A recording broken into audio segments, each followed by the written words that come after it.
سلام دوستو، آپ کو باخبر رکھوں کہ دنیا کے نقشے پہ موجود تمام ممالک میں پہلے رشیا نے افغانستان میں طالبان حکومت کو آفیشیلی تسلیم کر دی. They recognize the Taliban regime in Afghanistan.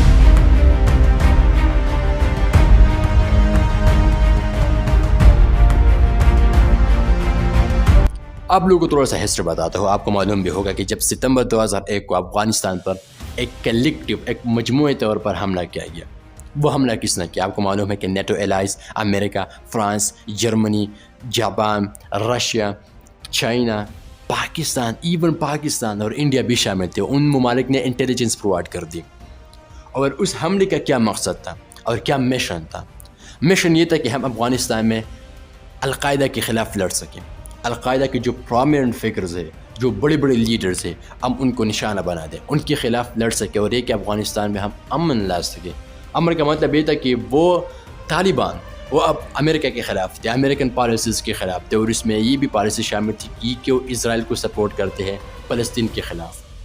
اور جو مین ٹارگٹ تھا وہ تھا اسامہ بن لادن. لیکن آپ لوگوں کو میں یہ بات واضح کرنا چاہتا ہوں کہ صرف یہ مقصد نہیں تھا کہ ہم القاعدہ کے خلاف لڑ سکیں. افغانستان میں بہت سے معدنیات موجود ہیں، وہاں کے پہاڑ معدنیات سے بھرے ہوئے ہیں، وہاں پر ٹریس منرل موجود ہیں جس کی بہت ضرورت ہوتی ہے، ریڈیو ایکٹیو ایلیمنٹس بھی موجود ہیں. تو نیٹو الائز اور امریکہ کی یہ بھی مقصد تھا کہ ہم وہاں سے یہ جو ٹریس ایلیمنٹ ہے اور جو معدنیات ہے وہاں سے بحفاظت نکال کر لے سکیں اور وہاں پر ایک ویپنس بنا دیں. میڈیکل فیلڈ میں یعنی بہت سے استعمالات ہوتے ہیں، تو ان کا یہ بھی مقصد تھا. اور آپ لوگوں کو یہ بھی معلوم ہے کہ یہ جو نیٹو الائز ہے اور یہ امریکہ کے جو ملٹری فورسز تھے، یہ 2001 سے لے کر 2021 تک افغانستان میں موجود تھے. وہ اپنے آپریشن کو کامیاب کرنا چاہتے تھے، طالبان کو نشانہ بنانا چاہتے تھے. اور آپ کو معلوم ہے کہ کتنا نقصان ہوا امریکہ کو اس جنگ میں؟ $2 ٹریلین. یہ صرف ہم نام سے لیتے ہیں کہ 2 ٹریلین، یہ بہت بڑا پیسہ ہے. اور ساتھ جانی نقصان بھی ہوا، امریکن فورسز کو بھی نقصان ہوا اور امریکہ کو بری طرح شکست ملی. شکست اس وجہ سے ملی کہ اگر آپ دوسرے ملک میں وہاں گھس کر کسی کے بھی خلاف لڑنا چاہتے ہوں تو آپ اتنی آسانی سے نہیں لڑ سکتے. ایون اتنا سپورٹ ملتا تھا افغانستان میں US سولجرز کو، لیکن پھر بھی طالبان ہار نہیں مانتے تھے.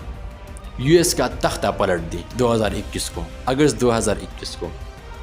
اور اس سے پہلے ٹرمپ نے ان کے ساتھ ایک ٹریٹی، ہم معاہدہ کہتے ہیں، وہ سائن کی.